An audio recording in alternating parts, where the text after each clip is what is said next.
We made lefse, which is a family potato dish. It's a bit of a process. It's not something that you could do after work, but maybe on a weekend or a 4-day holiday or 3-day holiday, we would whip out these traditional recipes like lefse or klub, and they're Scandinavian dishes. Those two particular ones are from potatoes. So when I mention lefse to friends or acquaintances, most of the time their first impulse is to curl their nose. Lefse? What's that? And all it really is potatoes and cream and butter and frying it, and then we put butter and cinnamon and sugar on it. And I don't think it's an acquired taste, but it does set you off funny when you hear a different word you've never heard before. So acquaintances usually give us a good quiz when we say, oh, we're going to cook lefse for Thanksgiving. Okay, most of the time we did lefse like come fall for the holidays. It seemed like all the special food that we did would be during the holidays. And then we'd have people over and enjoy. But it was a learning process, a learning curve to switch to gluten-free flour for the first time.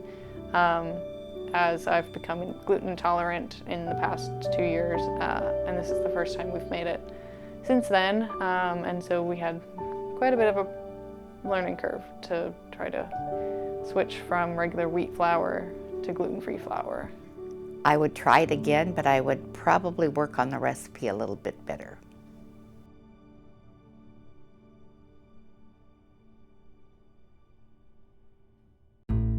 This year we used russet potatoes. We started with peeling the potatoes. You boil your potatoes, and then you add the salt and the sugar Till they were just tender. In my childhood, I seem to recall my mother mashing the potatoes or using a blender. Nowadays, they use ricers, and it kind of breaks the potato down so it's not quite as chunky. We have an Oster machine, which is kind of like a KitchenAid with lots of different attachments that you can use to blend, mix, and then we used a machine that let us rice it, the potatoes. Then we added butter, cream, and then you kind of taste it to see if it's salty enough. And then some flour. And then we put it in a bowl and let it sit overnight. We got our griddle ready. We put a little bit of oil on the griddle. Okay, we got the griddle at the hardware store.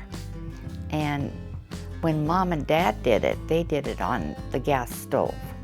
So it was something that, as time went on, they made more lefse griddles, and then I got to buy one. And so I learned that way. I made a lot of mistakes, but that's what it's all about. And then we use a rolling pin. It's kind of a unique rolling pin. It's got little bumps on it. Kind of just gives the potato, while you're frying it, a texture, little high and low spots.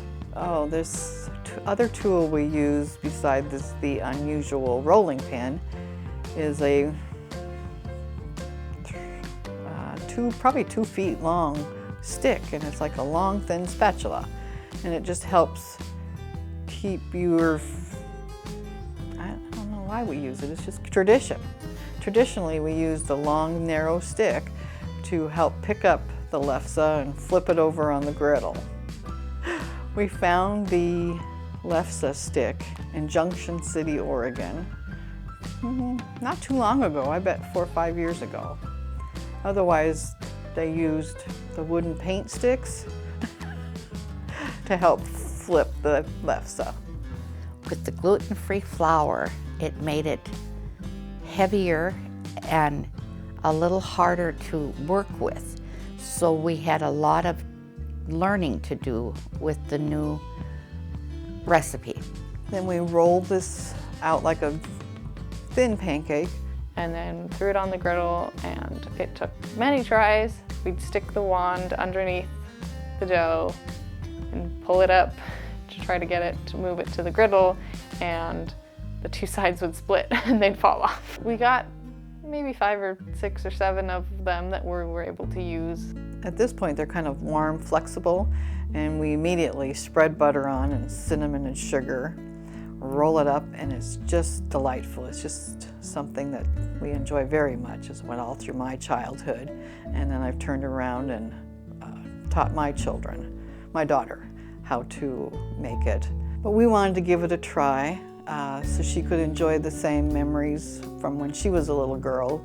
It wasn't until later in life that we discovered she was intolerant to gluten. So it was a good experiment. And my mom and her and I did this whole process over a couple of days. It's a wonderful tradition. It gets you together, you laugh, you giggle, you usually end up telling a story or two, and it's just about together time and family time.